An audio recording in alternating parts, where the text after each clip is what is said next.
who exploded 2 bombs near the finish line. Here's the latest. Boston law enforcement officers say they believe the immediate threat ended when police killed one of the alleged terrorists and captured his young brother.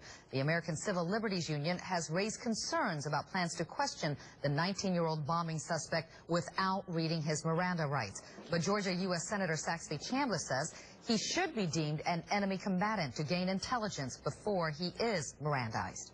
19-year-old Johar Tsarnaev remains under heavy guard at a Boston hospital.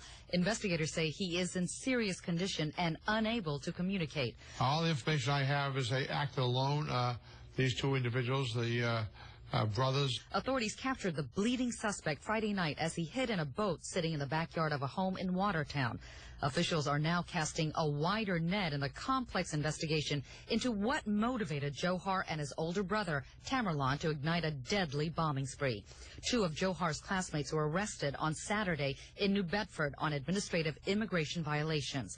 Meanwhile, hundreds of people from Boston and surrounding communities gathered to honor fallen MIT officer Sean Collier.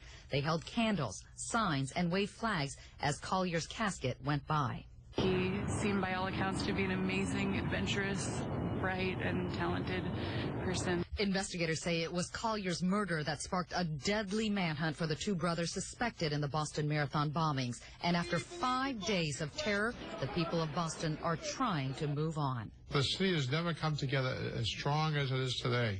On Saturday, that meant moving to Fenway Park, where Bostonians flocked back to their favorite pastime, and holding a vigil in Watertown, the scene of a shootout and capture. Georgia U.S. Congressman Hank Johnson praised the hard work law enforcement agencies did to quickly catch the suspects. When law enforcement works well with the people that they protect, then we keep our neighborhoods and cities safe, and that's exactly what happened in Boston. Representative Johnson of DeKalb County says his eyes were just glued to the TV watching every moment of the Boston Marathon bombings coverage leading up to the suspect's capture.